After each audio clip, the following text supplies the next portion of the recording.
Hey everybody, Aaron here, out here out of the wind, out in the desert now.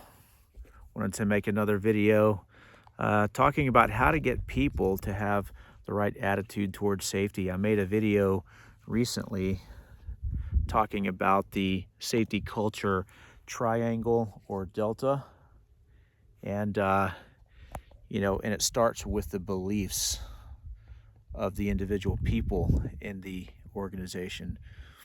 So let's say for now you don't have, or the individuals in the company don't have the right beliefs. By the way, if you've never seen these videos, my name's Aaron and I help companies with building a safety culture, either by providing tools and spreadsheets or software or just advice, stuff like that. But how do you change a person's mind around safety? This is probably going to be controversial, but to be honest with you, there's only two ways that I've seen. And the first way is very, very rare, but it does happen. And I think it's, by building relationships with people and spending time talking to them, about things not related to safety. Once you build a rapport and build a relationship with an individual person, and they know you do safety, that tends to help that a lot. In fact, one could argue you could use that method, that approach, all by itself, and you could get there. Problem is, it takes time to go around and build these relationships. Well, I mean, what's that going to take? A year, 2 years? I don't know. Depends on how big the organization is. So that's the first way that I know of. The second way, and you could combine both of these, I think, but the second way is using fear as a tool.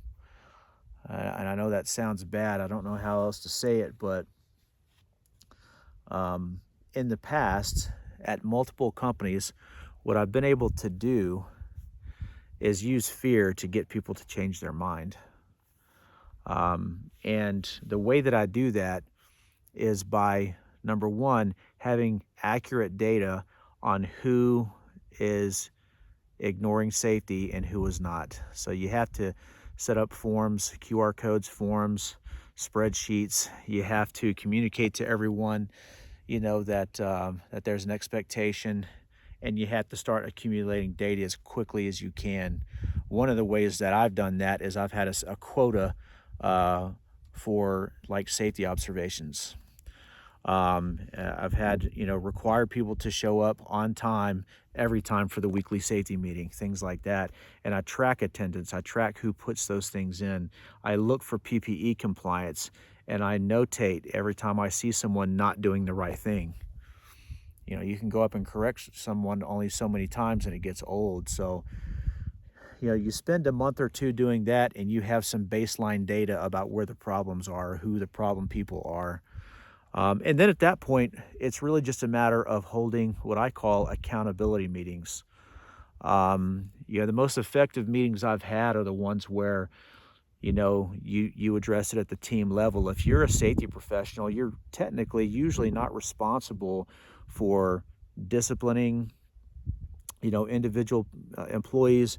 You're not responsible for coaching them. They should have a supervisor who's responsible for all that. So typically what you want to do is you want to hold a meeting, right? Showing that supervisor's numbers across the board with all of his people in relation to other supervisors or other managers. And this is something I learned from a medical device manufacturing engineer, plant manager, superstar. And if you're out there, thank you, Spence.